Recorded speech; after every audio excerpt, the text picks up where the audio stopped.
कोणतेही नियम तोडून कधी युद्ध झालं नाही. देवाच्या काळात सुद्धा सूर्य जर मावळला तर युद्ध थांबलं जायचं. म्हणजे राक्षस सुद्धा नियम पाळायचा.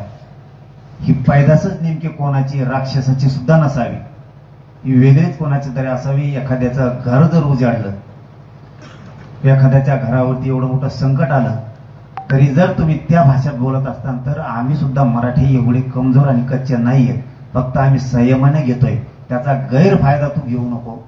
आणि तू जर इथून पुढे काही अशा काड्या केल्या आणि तुम्ही नाव सांगत जा धनंजय भैया, तुम्हाला कोणाची धमकी आली, नुसतं ते मीडियातून येत आहे आम्हाला ऐका, नाव घेत जा. तुम्हाला जर फोनवर धमकी आली, आता इथून पुढे आम्ही नीट करायची तयारी ठेवायला लागलो आणि त्याच्याशिवाय जगणारच नाहीयेत आपण सुद्धा.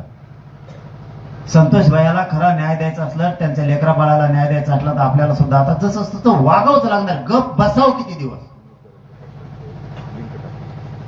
तुम्ही इथले सगळे उठा आणि आमच्या तोंडात चपला हाना आम्ही जर चुकत असलो. गप बसाव किती दिवस? जर आमचे मूर्तीच पडायला लागले तर गप तरी किती दिवस बसायचं? याच्यापेक्षा काय क्रूर हत्या व्हायला पाहिजे?